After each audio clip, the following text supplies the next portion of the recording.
আজ আমি তোমাদের সাথে দারুণ স্বাদের একটা ম্যাগি রেসিপি শেয়ার করব। তার জন্য প্রথমেই যেটা করতে হবে, কড়াই জল দিয়ে জলটাকে গরম করে নিয়ে তার মধ্যে আমি দিয়ে দিচ্ছি অল্প একটু সাদা তেল আর হাফ চামচের মতো লবণ। এরপরে আমি এখানে 4টের মতো ম্যাগি নিয়েছি, ওগুলোকে এর মধ্যে দিয়ে দিচ্ছি।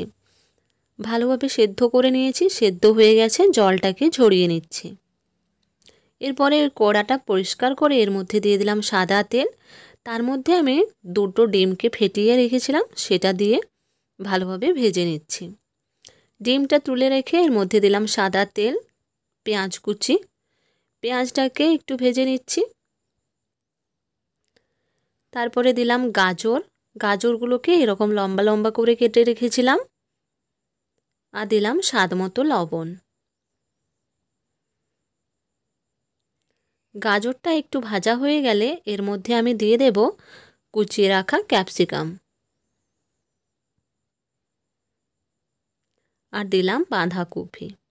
এরপরে সমস্তগুলোকে আমি ভালোভাবে একটু ভেজে নিচ্ছি। ভাজা হয়ে গেলে এর মধ্যে আমি দিয়ে দিচ্ছি কুচিয়ে রাখা টমেটো আর চিড়ে রাখা কাঁচা লঙ্কা। এইভাবে আপনারা একবার ম্যাগি ট্রাই করে দেখতে পারেন, খেতে কিন্তু খুব ভালো হয়।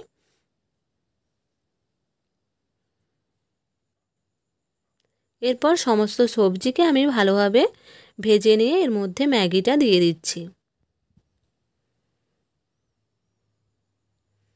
ম্যাগিটাকে ভালোভাবে সবজির সাথে মিশিয়ে নিচ্ছি।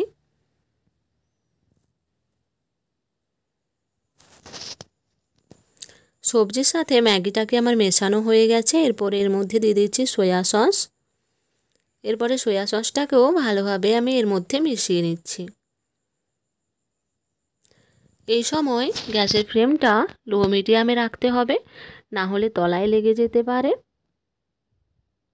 এরপরে আমি এর মধ্যে দিয়ে দিচ্ছি টমেটো সস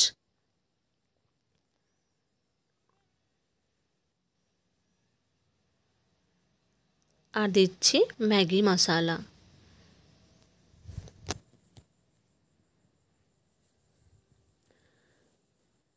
এরপরে ভালোভাবে এগুলোকে মিশিয়ে নিচ্ছি।